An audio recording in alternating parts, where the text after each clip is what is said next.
Hey, everybody. Welcome to the latest episode of The Rock Experience with Mike Brunn. On this episode, Vincent and I will discuss the KIX album, Blow My Fuse. Also, shockingly to me, one of the songs on this record ends up being the biggest difference in rating that Vincent and I ever had.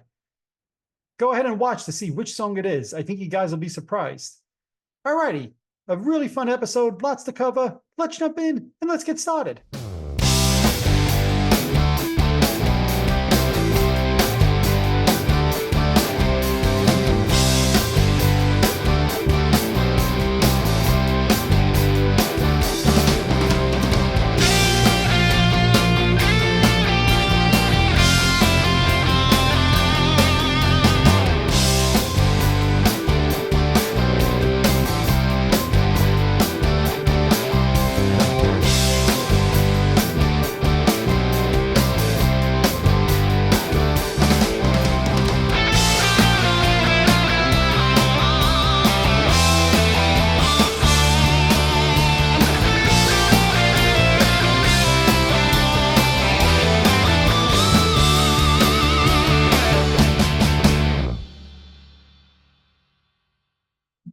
Hey, everybody. Welcome to the latest episode of The Rock Experience with Mike Brunn. Today I have with me my my comrade.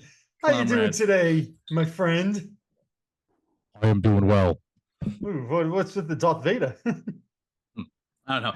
I think we were talking about Star Wars earlier, so now you got me in a Star Wars kind of mood. That's right. Yeah, you're doing the lightsaber for me across your face before we got started.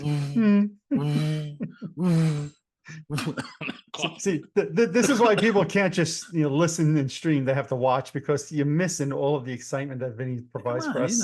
Come on. There's a lot of antics. There's not a visual antics that go on. Plus, they don't get to see. I haven't displayed my beverage in quite some time. You haven't. Yes. Oh man. Well, we are back to do another look back on an album. This time from the '80s.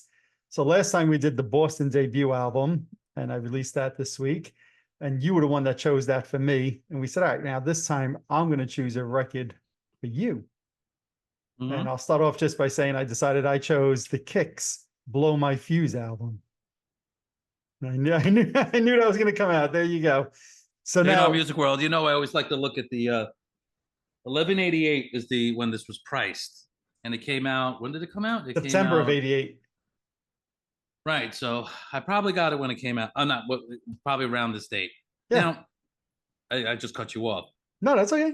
Did I have this record before you even liked KIX? So that is a perfect segue. I said I was going to tell everybody why I chose this album, the same way you said why you chose Boston. So, by '88, you and I were big into all of the hair metal and all and all of the '80s rock, right? But honestly, neither one of us, I think, knew who KIX was before this album. And you, as you just displayed, would always go to J&R Music World and just buy albums because you like the album covers. No other reason. And that's, if I remember right, that is why you purchased this album. There's something about the back cover or the front cover that you liked. Now, I was going to ask you, but you've already answered this. When did you buy it? And the sticker says probably right around November of '88, which makes sense to me because I started dating and I met my wife, my now wife, in January. Wait, you're married? I am married. Yes. Can you believe I'm actually married? Oh, that's great. So it all gets revealed here. It all gets revealed. That's right. Well, I met my now wife in January of '89 is when we started dating. My now and then wife. No. Oh, it's going to be one of those episodes. Yeah. Sorry. I'll try to behave. No. I don't want you to behave. Okay. But no, so I started dating her in January of '89. And that's important because as I would learn when I first started dating my wife, her favorite band was the band KIX. So for her, the way we were with KISS, she was with KIX. And I only knew who KIX was because you had just purchased this album. Like literally, let's say, like I thought it was weeks beforehand, and clearly it must have been because that was dated in November of '88. So even though I know that KIX was a thing for my wife and I, we went to see them many times in concert in '89, 90, 91. My first introduction to the band was from you. And I remember you playing me for some bizarre reason. You recorded in your basement the song Cold Blood with you playing bass to it, but it was actually a Yeah, I did go. guitar. And it's one of Yeah, these childhood memories for us as teenagers. I don't know why you did that, but you just thought it would be fun to I did it on a re-record. couple of songs. Did you see? I only remember Cold I Blood, did. right? What was the Ramones song? Uh, Bonzo goes to Oh, Bonzo what's goes to Bitburg, yeah. yeah, I Oh, went or that. my I did brain one is that. hanging upside down, right? Whichever one you want to Yes, call it, right? Oh, see, I don't remember that. I remember you doing Cold I Blood. have those recordings somewhere, by the way. Still, Ooh, you got to yeah, share that with me, right? Because yeah. if I remember right, you did Cold Blood on bass, which was really just an electric guitar, and Although that might have been a real bass at that time. That might have really, been a real bass. and I and did didn't some you stuff. didn't you add like 9,000 bass slides Oh into yeah, this bass song? line, like stuff that's not even in there. Right, I didn't even know what the hell exactly. I was doing. Yeah, Right. So to bass me, lines, of course. yeah, of course, Gene. of course. Well, to me, that's why I was like, right, when I'm going to choose an album for you to listen to. Now, I went on to love Kicks, and especially as a live band. Recorded, I like them. As a live band, they're probably one of my top five favorite live bands of all time. Whereas I think you were like, all right, well, the album's okay, but I don't remember you really ever talking much about it, especially for the last like 10, 20 years. So I was like, you know what? This is going to be the album I choose for you since you got me into them. I'm going to see if I get you back into them or whatever. Mhm. And we're recording this on a Wednesday early evening. And fun fact, I did not notice until earlier today. We're recording it on Steve Whiteman's birthday. Oh, that's cool. Yeah, right. Happy birthday, So, Steve. that's right. Happy birthday, Steve. I'm sure he's going to be sitting at home when this releases and says, Mm. I really want to know what these two dopes have to think about my album all these Now I years got to really later. think about my. Now I really got to think about my comments. Oh, yeah, because I'm sure he's really going to be watching. But No, the never interesting thing know. also is when we chose to do the Boston album, it was like a week before the anniversary of its release. And oddly enough, what blow my fuse, you said, when did it come out? It was September 6th. So we're again like a week before the anniversary of this release. This was Hmm. not planned this way. It was just a bizarre coincidence. But I'm looking forward to this because just like the Boston record, I don't know where you are going to go with this. Are you going to love it? Are you going to hate it? For those who are watching, I am the KIX fan. Like I said, I've seen them probably 15, 20 times in concert. They're probably one of the top five bands I've seen and number of times I've seen, not just one of my favorite live bands. Whereas I'll say you're a casual fan, right? So Hmm. I think that's going to make this a fun journey through the album. Minus Steve Perry. I know Steve Perry will not be here. And as much as I love Steve Whiteman, nobody will ever confuse him with Steve Perry. The two different Steves. Two very different Steves. Although I will say, as a front man, I'll take Steve Whiteman over Steve Perry. As a vocalist, I'll take Steve Perry every day of the week over most vocalists. Hmm. Hmm. So with that, any memories you have from that time in '88 getting the album before we jump into talking about each of the songs? I don't remember specific because I was buying a lot of records. Yes, you are. You remember, I was working on Wall Street at the time. J&R Music World was like less than a 10-minute walk. It was like a dream come true for someone like you or I Yep. because I had such access to one of the great music stores in New York, especially at the time. And when you went into J&R Music World, it was like a sea of Mhm. records. Yep. They had different rooms, different sections. They even had like a part of a separate store that was just for jazz. So that's how like vast like the rock and pop and um it's like a great memory of just whatever money I really was making, I was really just spending on eating and buying records. And I was averaging at that time maybe 4 or 5 records a week, for Yep. a good while. And I bought a lot of good stuff, but I also bought a lot of not so good stuff. And it's ironic because some of that not so good stuff, you look on the vinyl like market now, it's like $50 like Yep. for a Bonfire record. I'm like, does Yep. anybody really care about this band? But I guess there were people who do. Yes. And I'm not trying to put down that band, but it was not a band that ever really resonated with me. But I bought a lot of different records, and as we spoke about in um, the was it the not was it the Jack Russell or whatever we spoke about Great White. I Yep. was saying how I just bought that album on just because of On the a album whim. cover. Right. That was one of those records, and there was a magical discovery, and there were others like that, and that was the fun. There was you had your magazine, you had your Cream, you had your Circus, you had your Hit Parader, Rip magazine. You heard about some new bands and stuff like that, but that really wasn't what influenced me to buy records. It was really the record stores, and I just love that period of time, and it's just something once again that's been lost. It is You know, now you're shopping, and it's not even shopping. You just go on Spotify Yep. or Amazon Music, and they tell you what they suggest because based on what you like, which is cool, you know. Right. But that experience of going in and then seeing the promotional posters in the window, and then for a band that you loved, and then wanting those posters and like trying to find out who you could talk to, like, how do you have an extra one of those, Yep. Yep. I Yep. mean, I regret, like, remember I had like, I think, Crazy Night promo posters, and I had all different kind of things. We at one point in time we started through the village and stuff like that, and all that stuff. I just at one point thought I don't need this stuff anymore in my life. I'm Oh, 22 yeah. years old, yeah, and I Right. just tossed it all. Mm. All those great '80s, what was it, the loudest band in the world, like the Kiss poster. I wish I still, not that I would hang them up, but Right. So that's funny just because you're making me think of this. Like I said, my wife and I went to see KIX a number of times in 89 and mm, 90.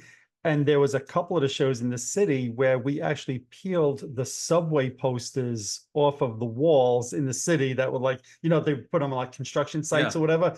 And I still have two of them. One of them might have been my wife before her and I started dating, but then one was, I remember her and I kind of peeling it off of the mm, construction site. Like, the show's over, they don't care about this anymore. And we peeled it off after the show. And I still have both of those. So unlike you, I did not throw those things away when I was 22 years yeah, old.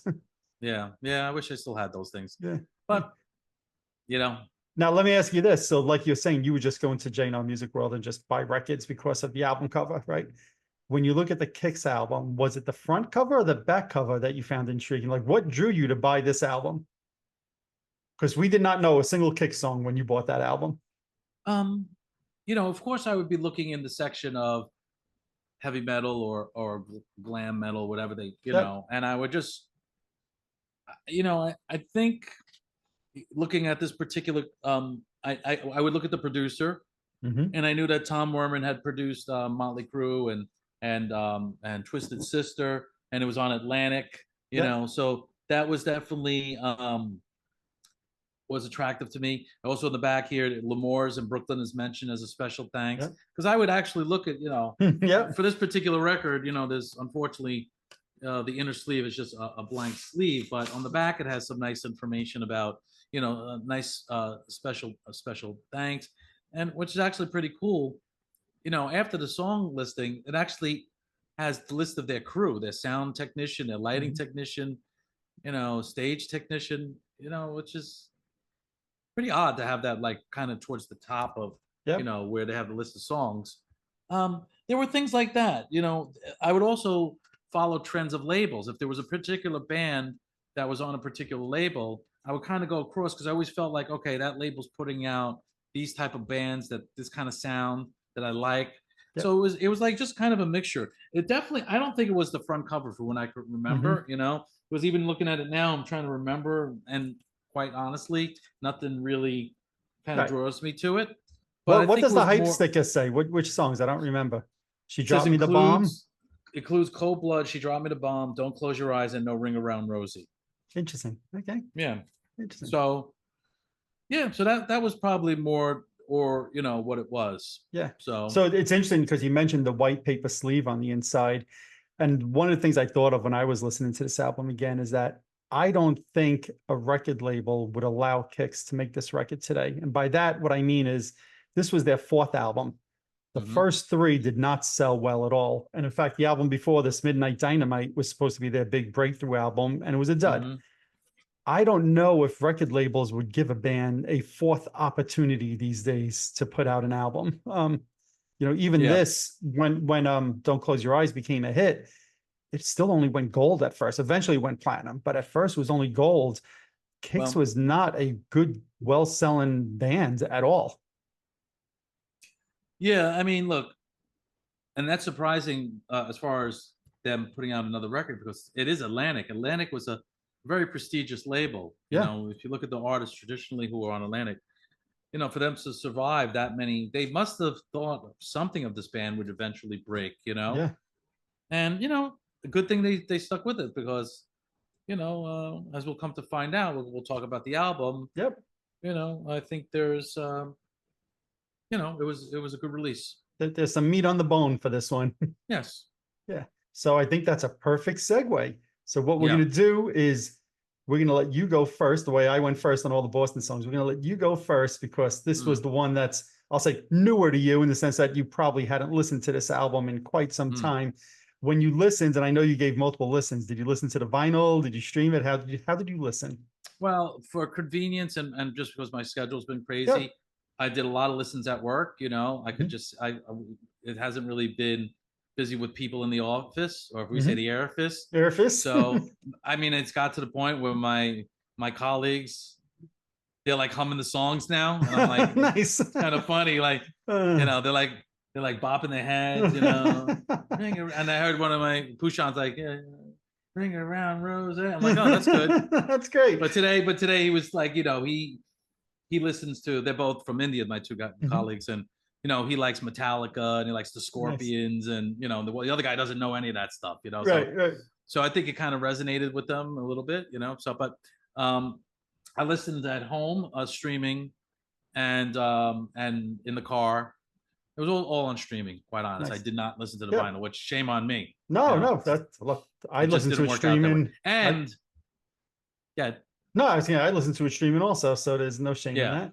Yeah, and I know you had 8 listens on the Boston record, and I did match you in the amount of listens. So this is not like, hey, it's not like one listen and out, you know. Nice. As a matter of fact, I would listen to it and then I would start it again, and then I would start it again at work. Yeah. No, all right. Yeah. When was the last time you listened to the album before front to back? I'm going to guess 25, 30 years.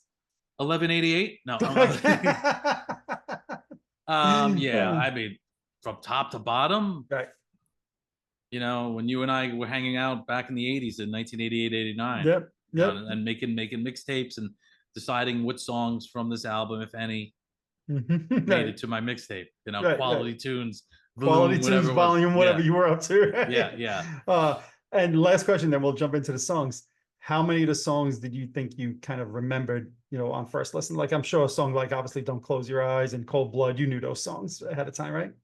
I'm looking right now. I would say I remembered when I heard it about 1, 2, 3, 4, 5, maybe 6.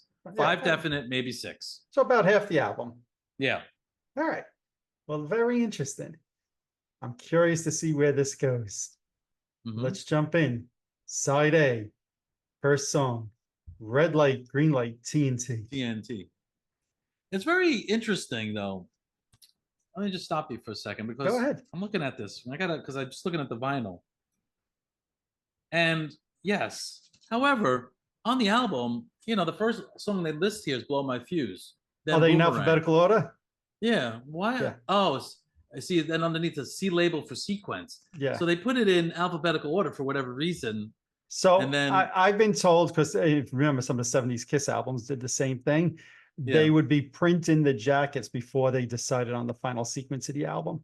Ah, that makes sense. That's I don't know if that's the case here, but it would make sense, right? So so that's why they would put them in alphabetical order sometimes. Okay, so what's your question, my friend? Oh, well, the question is, let's jump in and get started. Red light, green light, TNT. Yeah, this is a this song kind of elevated a little bit. It snuck up a couple of notches as I would listen to it again. I think one of the things that I was pleasantly surprised in re-listening to. How many times am I going to grab this piece of vinyl? You know how much? It's okay. you enjoy holding the vinyl in your hands. Yes. Well, is Steve Whiteman's harmonica playing? I quite enjoyed. It was quite thorough over listening. This song has a cool harmonica part, especially towards the end. You know, when I first heard the chorus, I was like, all right, it's a little, but then as I listened to it more, I kind of enjoyed it more. I give the song a 5.7 rating. Okay. All right. Yeah. No, I always love this song. To me, it's a great way to start the album. I know a lot of people talk about, you know, KIX sounds like an AC/DC knockoff, and, you know, maybe a little bit with this song, I'm not sure. But to me, they're like an AC/DC meets Aerosmith is really, like, to me, the kind of always what I feel. And maybe it's the harmonica playing part, like, makes me always think of Aerosmith a little bit. But this was a song I always loved. I'm not going to say it's a 10. It's definitely not. And I should just say, before we kind of jump into all the ratings, as we always say, 0 to 10. 10 is the Stairway to Heavens of the world, and not every song is a friggin' Stairway to Heaven. 7, 8, 9 and above is where you start to get to your upper echelon songs. 5 is average, right? So I always like to make sure I put that out there. But saying that, I really like this song. This is a song that still I put it on and I get, as we like to say, thoroughly throwed. I go with an 8 on this one. Oh, nice. Okay. Cool. Get it while it's While hot. it's hot. Yeah, this reminds me a little bit of that Cinderella song. All right. What's that song? What's that song? Shake Me. Shake Me. It's kind of got that shake me, right? You see? Okay. Yeah. I never thought about that. I could hear that. Yeah. I love that. You know, I mean, I love synthesizers. So that was kind of like, all right, who did that? Right. Who came up with that idea? Well, I think it's like that on the original demo also. So is it? Yeah. And that was produced by John Werman. Did they actually credit on here who played the keyboards on? Oh yeah, Donnie Purnell. Donnie Purnell. Yeah. Yeah. I like the song a lot. I gave the song a 6.7. All right. So you actually like this better than Red Light? Yeah. Okay. Yeah. I mean, to me, I think it's because I just like. I think that it's a better chorus. It's more of a singing. Like the other chorus is, it's like red light, green light, and that's kind of like the chorus. Right. This is like a more of a sing, and it's got a driving. I like the way the song drives. Like I said, I love Shake Me. It's got the cowbell going through it. And it's like Shake Me. Doesn't Shake Me have that kind of feel? Yeah. Now I'll say this. I happen to think Shake Me is a better song than Get It While It's Hot, even though I like Get It While It's Hot. I agree. I did go with a 7.5 on this, a little bit below Red Light, Green Light. I see where this is headed. Well, look, I see where this is. I've always said this is a favorite of mine, this album, right? But I knew I was going to be disapdisaped by your scores on this one. Yes, just like you knew I was going to be disappointed by the Boston album. Exactly. I give more than a feeling of 2. Exactly. It would have been like, oh, time out. Let's stop the episode right now. But to me, I've always liked this song. It just starts to enter that upper echelon, but there's something that just, I don't want to say he's missing because there's, it's 7.5. There's nothing wrong with that, but I don't know. It's good, but not great. So 7.5 for me. No Ring Around Rosie. Should we bring your coworkers in for this one? Yeah. Push on. Come on. Yeah, I mean, this is another song. I think it's got a cool chorus. I like the solos. That's the one thing about this record. It's the guitar work. There's no Eddie Van Halen-ish type of stuff on this. Yes. It's more of like a blues-based kind of thing. And I like the solos, especially at the end. And there's like, I got to figure it's got to be fake horns because there's definitely some sort of horn, something or simulation in there. And I'm just figuring because I don't see anybody credited for playing horns, and the guy's playing a keyboard, so it's probably like a Korg M1 or something like that. Yep. So yeah, I think this is a cool song. I like the chorus. I like the feel of it. I gave this song a 5.6, just one notch lower than Red Light, Green Light, TNT. I see. You're hovering around that mid 5 to mid 6 area. And again, even maybe with 5 more listens, this could, I don't think I would go down in the numbers. Like I said, so like a lot of these songs, what was a 5.3 became a 5.7. What was a 5.6 was a 5. As I listened to it, nothing really went down in score except for maybe one song. But Right. So as things marinated, all right, very good. At first, some of these songs I'd be like, a little boring, this chorus. But then I listen to it more, and like you do with any song sometimes, Which is why I said I think it's fair when we do this that we give multiple listens because sometimes you could be like, I don't hear the hook, and then after 3-4 times, like you can't get the song out of your head. Yeah. So this is another song to me I always loved. And you mentioned Steve Whiteman's harmonica playing, right? And he has a nice little harmonica solo in this, and it's actually one of my favorite parts of the album. Like there's a part towards the last third of the song where it's like, no, ring around a bad girl, and then it kind of like chops, and then the harmonica solo comes in. That might be my favorite part of the whole album. This is a song again that I absolutely love. A fun fact on this is actually for them a re-record of their own song. They had released this on the Johnny B. Good soundtrack like 7-8 months before this album came out, and there's a different version on that soundtrack, so you could check that out. The chorus is a little bit different. I mean, it's the same words, but it's just mixed the different harmonies in it or whatever. But I happen to love this version. I think some people prefer the soundtrack version. Some of the big fans, but I love this version. I go with an 8.5 on this. Wow. Yeah. This is getting scary how you're rating this record already. Just I, because I know it. And again, let's make it very clear. We always say this. Don't compare the 8.5 that you gave this to it, something you gave as a 7 on a Kiss album, where you but you know what?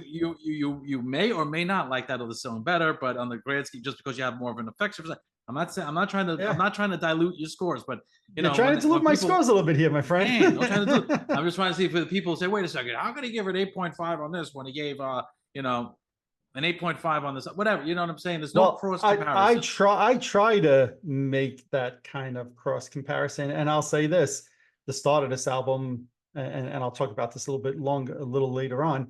I put up against almost any album. I love these songs. I absolutely love these songs. Now, maybe some of it is because think about when we listen to music, did you connect with it or you don't? And like I said at the start of this, my wife and I would go. I saw them on the Blow My Fuse tour 5-6 times probably. So maybe I have that connection to these songs as well for that reason. That's fine. Right. But I also like when I re-listened to the album, which I did a number of times this week, I was like, be honest with yourself. Do you still love these songs? And the answer was yes. I absolutely, I could listen to the start of this record every single day of the week and not get tired of these songs. I love them. So 8.5, I stand by that. Okay. All righty. Their big hit, the one-hit wonder. Don't close your eyes. Go ahead, my friend. I hated that song then, and I hate it now. Really? Always hated this song. Wow, I did not expect this. I fucking hate this chorus. Wow. I hate it with every fiber of my being. I never liked this song. Never. Let me be clear about what I'm saying here. I never liked this song. I'm ballad boy. Yes. The chorus is so fucking annoying to me. Sorry for all the language. Wow. In my notes, I have hate this fucking chorus. Okay. Wow. Don't say your last lullaby. Is that the last line he says? Yep. That line I could handle a little bit, but that don't close your eyes, don't close your eyes. Oh my God. Dream on wannabe songs. Enough with the keyboard. It's just this song. I never liked it when it was a hit. It never made any of my tapes. Always pass the song, and I pass it again. I'm being generous when I give this song a 2.4. Wow. And crap. Yeah. Holy crap. I am stunned right now. Thank God. So I have Steve, Vincent, if you watch this, please. I have my Vincent guest in an envelope right on. Well, it looks like there you go. My Vincent guest in an envelope. Thank God I didn't put that I thought that would be your favorite song, because oh boy, would that be embarrassing. Yeah. 2. Well, I think you know already which my favorite song on this record. Yeah, I'd be stunned if it wasn't. But wow. Well, I don't know if I've ever been more stunned over a rating while we do these. It's like, the vocal and the verses are cool, it's definitely got that dream on kind of piano. I get what they were trying to do. I just never liked the song. Just never liked it. Well, look, different strokes for different folks. There's nothing wrong with that. So it's funny because the label originally didn't even see this as a single for the band, which just blows my mind when in the 80s, all of these rock bands were having hit songs with ballads. And it was Alan Nevin, Great White's manager at the time, and KIX and Great White were touring together, that pretty much had to convince Atlantic, like, you guys have a hit song on this record here. What the hell why aren't you releasing this? And they released it, and it eventually went to number 11 on the charts. But I happen to love this song also. I mean, I am at a complete loss for words right now. This is going to be hands down the biggest difference in rating that we've ever had. I love the guitar solo, I'll say the music basically drops out and it's just the keyboard playing and the guitar. So I was trying to think, are there any other songs I could think of where all the music drops out and the guitar solo is taking place with really no music behind? It's just the keyboard kind of going, but every once in a while there's like a dum dum on the drums, but otherwise there's no music. There's something that comes to my mind, like I hear it in my head, but I would have to really think about it. I'm sure it's not the only song of its era, hearing something, it sounds familiar to me. I am sure it's not the only song that does that, but I happen to absolutely love this song. I think you are 100% wrong in everything that you just said. Don't let me get in my car right now and drive there. I'm not going to go with a 10. Don't worry, but I'm going with a 9.5 on this. I think this is a freaking great song. Bob Halligan Jr. is a co-write on this. So now I was gonna say he wrote that other shit sandwich, fucking bang bang you, my language today, and this was another one to add this one to the duty pile. So what do you prefer? Bang Bang You? I think he also co-wrote, if I remember, Rise to It, and this. Rank those three songs then. Rise to It definitely on the top. And was it Bang Bang You or was it Read My Body? I think it might have been Read My Body. Oh, wait. I did look that up. I think it's Read My Body. Yeah, I thought it was Read It because I thought they were both on the Shade. Terrible. Terrible song.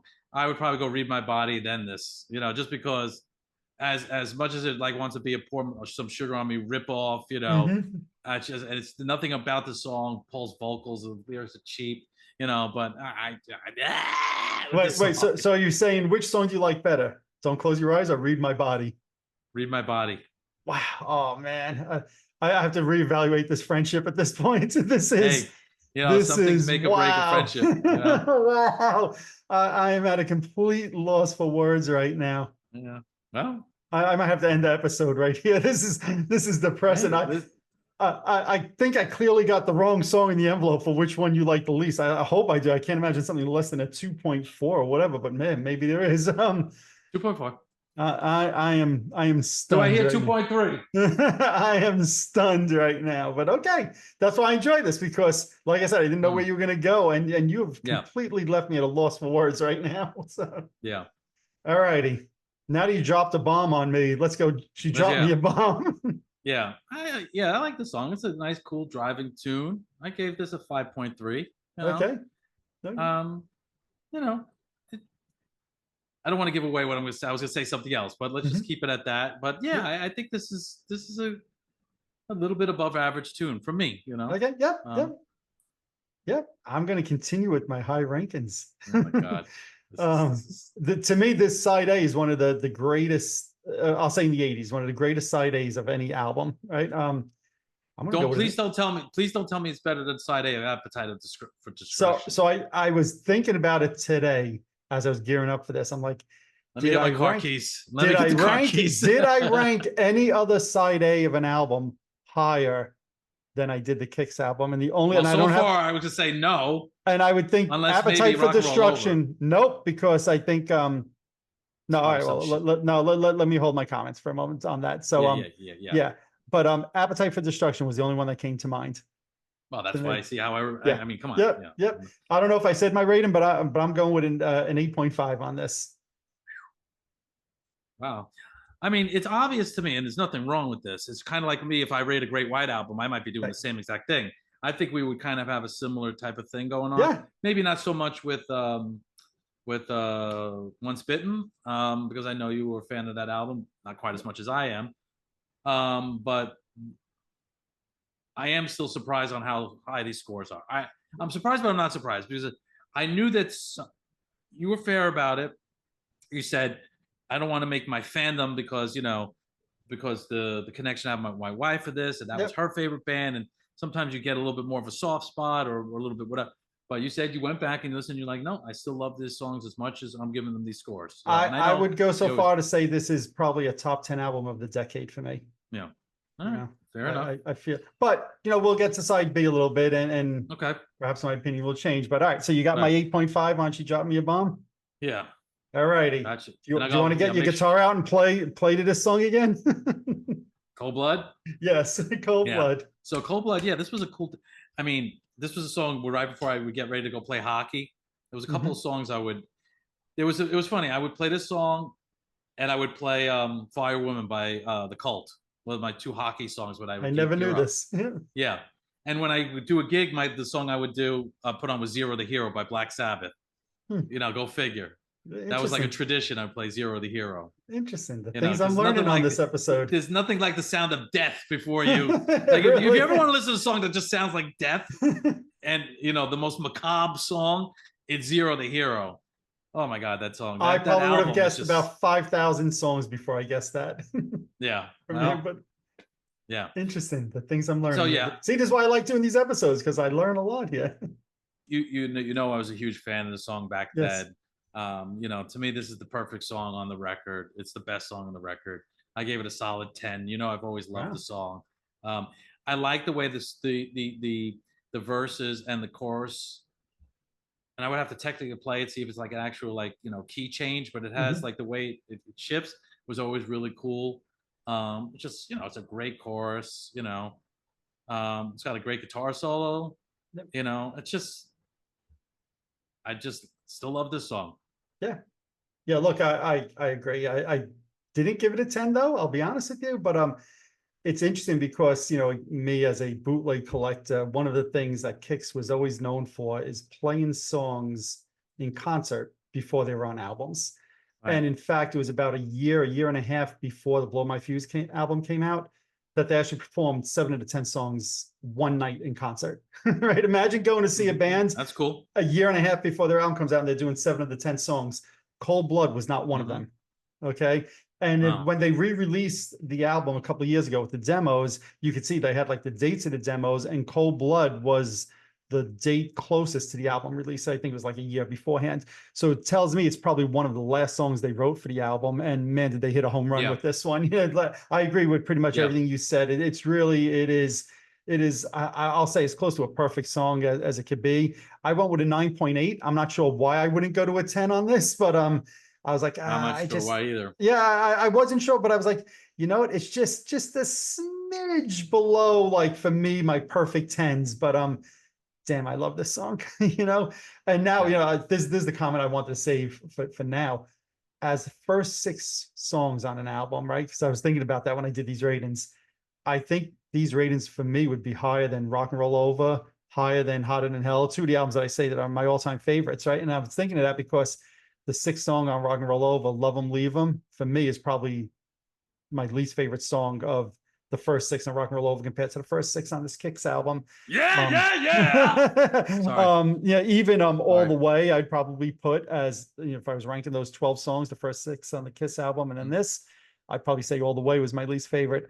I'm not sure, except for Appetite for Destruction, if I have another album that would have 6 songs at a 7.5 or better to start off the album besides this. That's just how much I love the start of this album. We'll talk a little bit as the album progresses, but damn, those are 6 just great songs to me. So, well, I'm not gonna listen. I'm not gonna shame you because of that. no. And as you will see, as we get into this, I'm gonna be honest now. So, let's go to Piece of Your Pie, Piece of the Pie. I love the riffs in this tune. It's got like some really cool riffs all throughout. There's the cool little solo part. Because of that, and it's a solid tune to me. 5.5. I gave this one. Wow. All right. For me, there's always been my least favorite song on the album. It to me just goes nowhere. Sonically, like when I listen to it, the recording, I'm not talking about the style of music, but the recording sounds different than the other songs on the album. Let me see and I know you said that like there was 3 different producers on the record. Also, I think it was different studios that it was recorded in too. It always sounds like it was just like kind of cut and paste onto the album to me. Conway Studios, Cherokee Studios. So, depending on what songs were recorded where, and this particular, which one were we talking about? Piece of the Pie. Piece of the Pie. Yeah. Piece of the Pie has 2 stars here. So it was produced by Dwayne Barron and John Purdell. So that was not a Tom Werman produced tune. Yeah. Which leads me to believe that it probably was at mixed at Conway Studios by Dwayne Barron. Tom Werman was. I'm just trying to see if I could target what songs. They don't really tell you that, but that's probably what it is. There's probably a different studio, a different setup. Yeah, it just I don't know why it just always felt like a cut and paste onto the album to me that it really didn't belong there. And I know I'll lose you with this comment, but long time and diehard KIX fans will know it. They had a song called "Book to Hypnotize" that they would play in concert all the time. At this point, they didn't put it on an album for like another 7-8 years. Would have been 10 times better than "Piece of the Pie" to me. Even a song like "Shovel of Love" that they used to do in concert and then put on an album, so much better. Piece of the Pie, easy for me to say a 4. I'm just not a fan of this song. Okay. Wow, that's the first song that I gave higher than you. Yeah, I know. Yeah. Yep. All right. Boomerang, and not the KISS version. Can anybody write a good song labeled Boomerang? Can anybody? Anybody? I mean, there's a part when he goes boo boo, and you just really go boo boo boo boo boo boo. I'm like, oh my god. It's better than Kiss's Boomerang. I'll say that. I was Okay. going to ask that question. All right, it's not that bad. I gave the song a 3.5, but Mhm. it's certainly not even an average song to me. Yep. It wasn't pitiful, but I gave the song a 3.5. You know, Yep. Yep. I'm just thinking, like, what is it about the title Boomerang? Yeah. You know? Yeah. Look, I agree. And it's funny because this is a song for KIX that dated back 6 years before the album came out. Another one they were doing in concert, and they could have left it on the shelf as far as I'm concerned. I agree. The whole boom, boom, boom, boom. I'm like, boom, boom. It actually reminds me, the way I feel when I hear this song is how I feel when I listen to Paul Stanley's Bulletproof. I want to just go back and make one more comment. Yeah, go ahead. Don't Close Your Eyes chorus is just about as annoying as You Wanted the Best. That's how I rank the choruses. All right, I meant to say that. If you pass before me, I'm playing Don't Close Your Eyes at your funeral. But you know what? My eyes will already be closed, so it'll be over. I won't be able to hear it. Oh man. I remember that comment because I will never hear that song again without thinking Vincent freaking hates this song. I hate this song. I hate that song. Hate Wow. it. Wow. All right. I'm sure, like you would say, I'm sure I'm in the minority on this one. I'm sure a lot of people love the song. But there's nothing wrong with having an opinion. This might have been on Monster Ballads. Remember, Timeline sure presents Monster Ballads. I'm sure it was, but going back to Boomerang, because you're just stuck on Don't Close Your Eyes. To me, at least it has a little bit of cowbell in the song. Like after the guitar solo is a little bit, but you know, this, like I said, is a song that was 6 years old at this point. I think it was considered for the album before this, Midnight Dynamite. They left it off. They should have left it off this album also. I'll go to 4.3 on this. Yep. Just a smidge above Piece of the Pie. Yep. So, all righty, the title track, "Blow My Fuse." Again, yeah, this is a song, good title track. You know, this might have started up, and I started increasing it. It could even increase even more. I gave it a 5.3. You know, I got a lot of 5.3, 5.5, 5.2, 5.6, 5.7s. Yep. I think you kind of get my gist of how I feel about this record, other than the one song and Cheaperang. You know what I mean? So, so it's a good, cool chorus. I like the way the drums come in at the chorus. That's kind of a cool thing. The way the song starts, you kind of not like what's going to happen here. Yep. Yeah, I think it's a little bit above average tune. You know, again, there's only one more song left. I think this album so far, except for the one song, has got some good songs on them. Right. And I just feel like, and obviously you don't feel like, you know, like we always felt like you had the Def Leppards, the Motley Crues, you know, the give me another band of that kind of, and then you had like the Dawkins and the, you know, and I mean, I just still feel like KIX just did, for me, get above that. But how you're rating this record, at least for the first half of it, you know, they would compete with the Def Leppards and the Motley Crue and all that. Like I said, I think the first 6 songs on this album can compete against any album to me. Right, exactly. And the fact that you've seen them so many times in concert tells you how much you love the band. Just in fairness, I mean, if I was doing their first 3 albums, they would not have ratings like this. Oh yeah, no, I know that. I know that. Yep. And I also know that my good friend of mine, who we did speak about when we did the podcast, my friend Paul, who played at L'Amour's at that time and I think had opened for KIX a bunch of times, or maybe one time, whatever. He said the same thing you said. He said he didn't think KIX was a great band, but he thought Steve Whiteman was a great front man. Yeah. Like he just felt like, I think like me, they quite didn't have the songs. Maybe as you take this one album, maybe, and I know like I kind of looked too, because it was interesting. 85, this was 88, and then that next album was 93. So they had a lot of years in between. No, they had one in 91. Did they? Maybe I had that. Yeah. Okay. Yeah. Hot Wire, I think, was 91. Hot Wire, I'm sorry, 91. Yes. Because I remember seeing them in June of 91. But again, it's like, you know, 3 years in between. Yeah. You know, so and we also at that time that was a long time in between albums. For right. bands. Yeah. So, but anyways, what was my point to all that? Just saying about the, like, I always thought, you know, KIX was more like a C-level band for me. Yep. You know, I like Dawkins more. You know, the Cinderellas, which I could even put them sometimes in the A-level because I like them a lot. A lot of their records. But look, the fact that KIX never really, for all intents and purposes, made it out of being a club band, and this is the only album that even went platinum, I think a lot of people would agree with you. Yeah, I'm usually a pretty good judge of that, but I you know, in fairness, except for the one song here, I'm not looking at your scores. I'm looking at them saying, wow, they are higher than I expected, Mhm. you know. But I could understand why you like them so much. Right. And you know, I don't, did You I know, ever there's a give a lot. rating? Did I ever give a rating for Blow My Not for Fuse? this, not no. So do that because Yeah.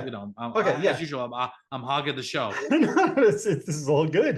You know, look, I'll Yeah, just comment first really briefly. So to me, this was their follow-up single after Cold Blood.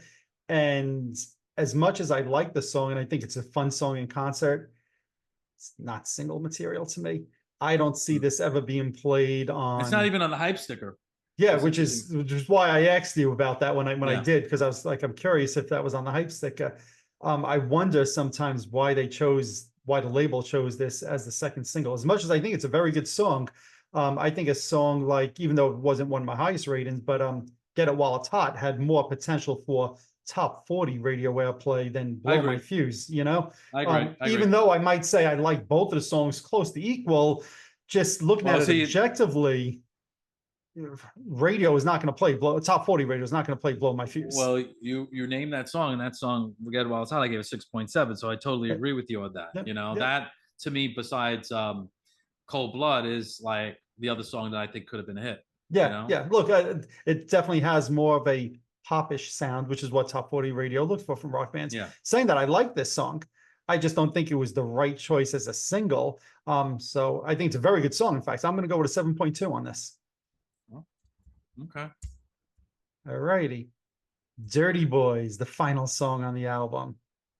You know, besides Don't Close Your Eyes, this is to me like the weak, well, and Boomerang, let's be Right. fair, but this is another weak song, a little weak to me. I put this a little bit below average, a 4.7. It's got a cool guitar solo Yep. part. I think there's some slide guitar in there that I found really cool. Mhm. Like some of that stuff I really like, some of the musical stuff I like, but this one, the chorus, just doesn't do anything really for me. Yep. That being said, it wasn't like a bad song, you know? Right. That's the thing with like this record. They're really, to me, and you know what? Listen, I'm totally biased on the Don't Close Your. I understand why the song was a hit. It's not like Mhm. I'm a total fool. It just, you know, for It me, just doesn't connect with with you for whatever well, and reasons. also it's certain also with certain, you know, I was always like that. There were certain vocals I just didn't like, Yes. you know, and for this particular song, it's like graining his vocal on that, and I just never liked it, even if it was the greatest ballad, you know. And listen, Tom Kiefer has that really raspy, like, you know, you could hear him singing the song, right? Yeah, You sure. know, like Nobody's Fool, you know, like to me, like Nobody's Fool, like blows that song away. Right. Or, you know, Don't Know What You Got Till It's Gone, you know, Yep. blows this song away to me. And it's a guy with a similar voice. Hmm. Or Heartbreak Station was another song I loved by Cinderella, you know. Okay. So, but this song, like I said, it's got some cool parts in it. It just doesn't make it an average song to me. I gave it a 4.7. Okay. Yeah. I mean, we're very similar in our thought process with this. To me, it is That just being pretty. said, I gave it a 9.2. I'll give it a 10.4 on this. No, Could this be like Spinal Tap to go to 11? No, I happen to agree with most of what you said there. The song is just very average to me. I couldn't help but think, you know, at this time they always referred to themselves as the Dirty Boys of the Underground, and now they have a song Yes. Dirty Boys. It's just kind of like I don't know. It just seems a little too cliche to me, also. And yeah, like you said, there's some cool things with the guitar riff and all, but I went with a 5.1 on this.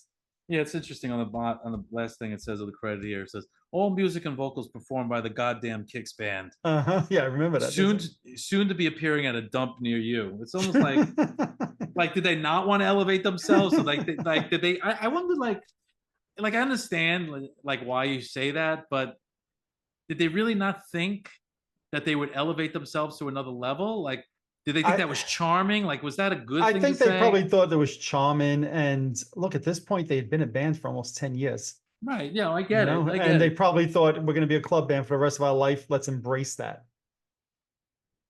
And the nicknames are classic: 1010 and Yeah. Damage, Foresight, and Jimmy Chocolate. Chocolate. Yeah, yeah. That's kind Yeah. of fun. I Yeah, it like that. is.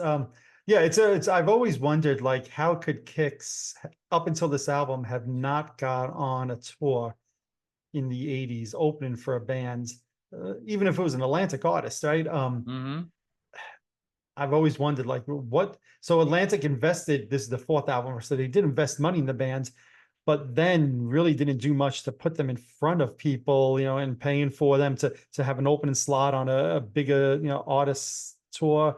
Mm, Like I said, even the song "Don't Close Your Eyes" wasn't going to be a single at first. And I know the members of KIX have always said that they felt the band was mismanaged a lot by the yeah, label. And yeah. I kind of tend to agree. But saying that, I mean, I obviously have a lot of high ratings for like the first 6 songs, but then the album tends to kind of trail off a little bit in the side B there. Well, yeah. So where did the ratings end up? I'm curious because I don't know where my You want me to give rating you ends up. you want to give you the right ratings with the right math, or you want Yeah, to yeah. give you like the wrong math? Did you divide by 10, 15, 72? What did you divide by Yeah. this time? Hike 10, 15, 72. Hike. Oh man. Let me just check the math. I I would did. never know if your math is right on this one. The Boston one, I was like, something doesn't feel right. How could that be? But Yeah. I wouldn't know what the math should be on this. So I'm going to give you some stats. I'm ready for some stats today. All right. So my overall rating was a 5.47. All right, a little above average. Which, as I said, what I thought the record was. Yeah. And imagine I didn't give "Don't Close Your Eyes" a 2.4. Right. Your rating was 7.24. Okay. So in the grand scheme of life, I have some numbers to show you or tell you. Your tax return this year was not those kind of numbers. The albums that you ranked higher than this, okay, is Van Halen debut at 7.4. Yep. Thank you for all these stats, by the way. I'm stealing your statistics. That's okay. I'm glad I sent them to you. Actually, I didn't know you were going to use them. This is good. But you came prepared because you're like, this friggin' Brunn's going to rate this album high. I know he is. Yeah. 7.66 for Guns N' Roses' Appetite. Kiss's debut at 7.70. Kiss Hotter Than Hell at 8.05. And Kiss Rock and Roll Over at 8.09. Okay? Now, here's the question I have for you because I want to go one notch below. Look it up. You rate... No. No, okay. I thought you were going to say look it up. I look it up. Well, that is there. But so the rating you gave for this record is 7.24, which is 7.24. It's not 7.3. You gave Slippery a 7.12. Okay, so it's about a 0.1 point difference. All right. Yep. Not that much. Okay, but if you had to think about the strongest songs on Slippery When Wet, the songs you love the most, and this record. Do you still choose this record based on the 0.1 difference? So, or is it just because we're talking about it as an album as a whole? I know 0.1 is not a big difference, right? But it's not. So look. But if you're going to say, all right, I got Slippery here, I got KIX, Desert Island. You know what I mean? Yeah, it's a tough choice for me, to be honest with you, and I'm glad that my two ratings are close. I'm glad they're very close, right? Because to me, and if you remember, Cold Blood, I said I could not give a 10, and if I'm asking what's the best song on those 2 albums, it's Living on a Prayer. Right. I agree. Living on a Prayer is a 10, right? Yeah. Right. So and then no song on this album was a 10 for me. But Slippery When Wet has Social Disease, which is not good. Let It Rock, which never really wowed me. And while I wasn't as brutal on Wanted Dead or Alive as you were on Don't Close Your Eyes, I'm not a big fan of Wanted Dead or Alive either. So that's 3 songs out of 10, same as the KIX album, that I don't want to say shit sandwiches because Let It Rock is average, but it's very comparable now to me. There's 7 really good songs on the Bon Jovi album, 7 really good songs on the KIX album. Maybe if I'm ranking them, the Bon Jovi album is going to have songs 1 and 2, but then the KIX album is going to be like 3, 4, 5, 6, and 7. I don't know, because again, I think side A of Blow My Fuse is just friggin'. Those are 5 tremendous songs, and you flip it over to Cold Blood. You got to pick one on the Desert Island. You have to pick one that you listen to forever. They're so close. I'm 0.1 away from each other. I know. Well, but you have to pick one. That's why I'm challenging you. I know. It may be crazy. I might pick Blow My Fuse simply because the songs aren't played to death on the radio. I could hear you give love a bad name, and I might go with the KIX album, but that's a toss up for me. It really is. I'm glad that the 2 are so close to each other because they are comparable type records to me. That's how much I love this album. Yeah, and just so you know, for me, the only record that I ranked lower than this Psycho was Circus. Psycho Circus. Yeah. Mhm. And the next one, what was my final? 5.4. The 5.4. next closest one was The Elder at 5.9, and then I start going to 6, Right. and you know, 7s. Right. So, Right. um, And that doesn't surprise me because, again, as much as you were the one that kind of turns me onto the album indirectly at first, you don't have that affection for the album. Now, I wonder if you no, were to take "Don't Close Your Eyes" out of your ratings. let's play that game. Let's just play Yeah, that game. If yeah, I gave "Don't Close Your Eyes" as an average song on a the record, 5. Mhm. I'll go 5.5. Yeah. You know, I'll go from 5.4 to 5.8. You know, No, so no, 2.4. Oh, overall, right? You go from an overall 5.4 to 5.8, right? yeah, Yeah. which is, you know, a nice Right. little jump.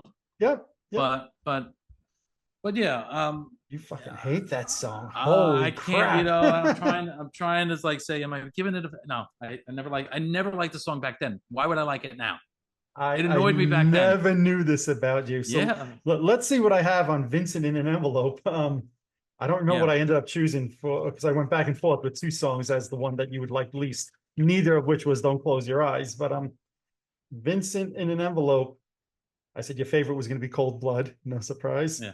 And Well, I Cold said Bloody. "Cold Bloody," and I said your least favorite was going to be either, I went back and forth, "Piece of the Pie" or "Boomerang." I ended up writing down "Piece of the Pie," but you could see on the sticker there, right Oh, underneath, I yeah. said "Boomerang" because there was so Yeah. close. Like I went back and forth so many times on that, and I was like, is it going to be "Piece of Pie" or "Boomerang"? "Piece of Pie." And I was like, well, "Boomerang" almost seems too obvious because it's Boomerang. So I said, Right. I'll be a little different, but never, not once did it cross my mind that "Don't Close." In fact, at one point I said to myself, could he shock me and actually say he likes "Don't Close Your Eyes" better than "Cold Blood"? Because you Wow. gravitate towards the hits. That's how much you stunned me with those comments. So thank God I didn't go that route there. So I'm curious, since you have those old ratings up there, where did I put "Lick It Up"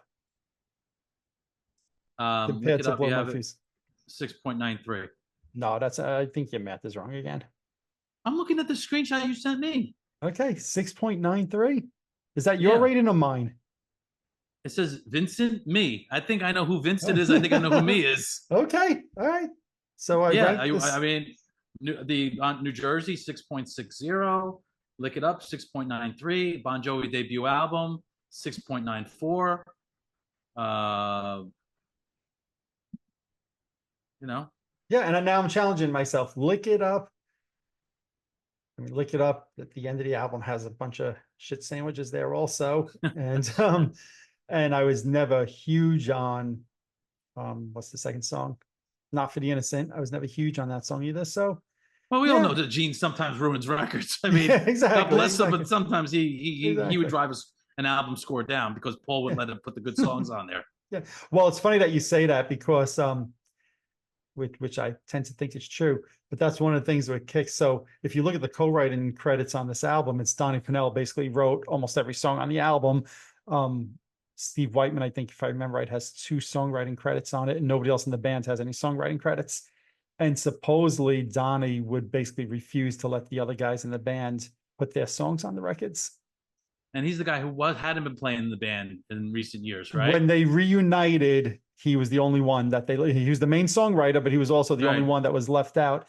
And I remember years ago reading a comment from Steve Whiteman where he said, "I miss Donnie as a friend, but not as a bandmate." And So was it supposedly, Donnie's decision or well, their decision? supposedly Donnie would be like, "No, no, my songs are the ones making the record." Now, I'm sure if the label felt like there was a better song and they would have pushed Oh for yeah. it. But yeah, that's so. All Mm. righty. Well, this was absolutely eye-opening for me. This is an episode I will never forget. I'm gonna give, well, as soon as we disconnect, I'm gonna go listen to "Don't Close Your Eyes" and say, what the hell's wrong with my friend? That song, God. So let me ask you this: in your cover band, I'm shocked that you didn't know how much I hated this I band. had This no song. clue. I had no Yeah. clue at all. So in your cover bands, if one of your friends say, "Hey, we got to mix up some Absolutely not. songs," Nope. Nope. Nope. no. Nope. Nope. So I'll cover the whole album. Never mind the Bolocks before that song. wow. Well, I'm gonna make you review that album one day. I guarantee that. Yeah. And I'm gonna Might be see if surprised that you might be surprised at my ratings on that one. I'm gonna see if any of those songs get lower than a, whatever was a 2.3 or a 2.4. Well, each song sounds the same, so it's like the one score. The album, the songs get one score. The album gets a 7. Which song? All of them. The album gets a 5. That's it. All of them. It's funny because, and look, if and when we do that album, there is 1 or 2 songs on the album that to me stand out in a good or a bad way, and they don't sound the same to me. And I remember, I think it was Johnny Rotten once said, how could you not like one song and not like the other? They're all the same songs. So yeah, even he agrees with you on that one. Yeah. So, yeah. But I don't agree with that. But one day we'll do that record and we'll talk about that. So okay, fair enough. Well, on this note, I look forward to seeing what people have to say about this. Is Vincent absolutely out of his mind about Don't Close Your Eyes? I'm so glad you gave that such a poor rating because it gives us something to talk about. Yeah. I'm going to go back and look. I think that was hands down our biggest difference of opinion. Any song, any album, any artist, right? Because I went with a 9.5 on that, and you went with a 2.4. That's a 7-point difference. I'm going to research that. Is there any song bigger spread than that? I can't. Not that I can remember, just off the top of my. Yeah. Can't be. But who do you agree with? You agree with Vincent? Do you agree with me? Am I being a little too generous with my scores on this album, or is Vincent being maybe a little too light with his scores? I'm curious to see what people have to say. Again, I think I wasn't harsh on this record. You weren't, all, you know. And look, you weren't, and there's nothing wrong if that's your opinion. There's nothing wrong with having that opinion, you know. In fact, somebody messaged me the other day. I love this. He's like, hey, Mike, I love when you and Vin do these. I play along and I put my own scores in. I'm like, I love that comment. That was like one of my favorite comments I think I've ever got. Great. And he's like, but my scores are usually pretty much higher than you guys. You guys are a little tough. Yeah, nothing wrong with that. You know, everybody could do it their own way, but I'm really curious to see what people think of this album. What's your favorite songs? Look forward to seeing the reviews, the boo-boo-boos. And on that note, my friends. Yes. What are we doing? I will tell everybody, don't close your eyes. Do you have to tell them that? Later, just to annoy you at the end. How about this? How about when that song goes on, close your ears? Oh, all right. Just close your ears. Just close your ears. Oh, man. All right. Do me a favor, everybody. Go out and look for the 45 of that song, and I'll give you Vinny's mailing address. Send it to his house. I want to see him get 1,000 copies of the single sent to his house. Oh, that would be great. That would make my day. Or I walk out to go to work one day and they're throwing them at me like frisbees. Yeah. Or there's just like a line of cars outside your house blasting this song. Talk about a nightmare. That's worse than any. Next time you come to the house, I'm going to change my ringtone to that song. Oh, God. Oh, man. Well, on this note, everybody, thanks for watching. I appreciate it as always. I look forward to seeing your rankings and your reviews. All opinions are welcome. There are no right or wrong ones, except Vincent is wrong about Don't Close Your Eyes. Until next time, everybody, thanks for watching. Later, everybody. Later. Alrighty, there you have it. Our look back at the KIX album, Blow My Fuse, released September 19th, 1988, and it was their only platinum album. What did you think of our ratings? Do you agree with me? Do you agree with Vincent? Or, of course, do you have your own opinions? We'd love to see, hear, and read what you have to say about this album. If you're watching this on YouTube, hit that subscribe button below. If you're listening to one of my podcasts, subscribe over there as well. Also, head on over to Facebook and follow my page, The Rock Experience with Mike Brunn, where each and every day we talk about all the rock and roll music that you love. You could also follow me on Instagram and Twitter as well. That's it for this episode. Thanks for watching. Thanks for listening. See you all next time.